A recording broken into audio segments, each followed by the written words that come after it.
When people are thinking about buying a short-term vacation rental here on the Big Island of Hawaii, they always want to know one thing and one thing only. Dan, will it cash flow? But how will you know, and will you have the right real estate professional to guide you?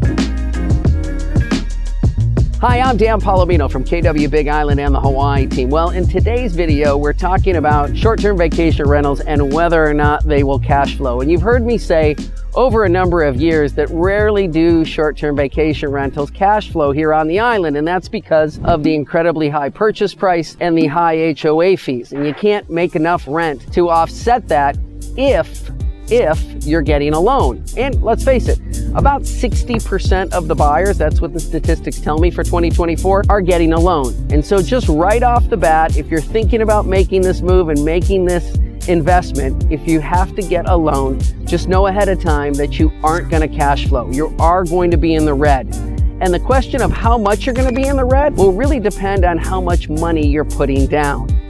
And to save you a lot of time and aggravation, most of the condos in the Waikoloa Beach area, which are our lower price range, are about $1 million.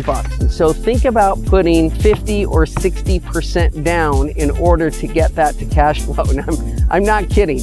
That's really what you're going to have to do, but 50 or 60% down. If you say, well, Dan, I'm going to get a loan with 25% or 35% or 40% down, it's still not going to cash flow. You can't charge enough nightly rate, and you can't have enough occupancy to make that break even or be in the positive. But you can have an incredible place that you can call your second home and come and visit and live the Hawaii lifestyle. So here's the thing, when you're thinking about doing this, you need a real estate professional that does this a lot. And so this is one of the services we provide for our clients. We will put together an entire pro forma of any particular unit, and we will look at purchasing that unit and the expenses to own that unit. And what I mean by that is utilities, HOA, taxes, and insurance. What does it cost me to own that unit? And then we'll look at what type of rental revenue we can generate, and we'll look at the rental expense against that revenue, right? Because we got really two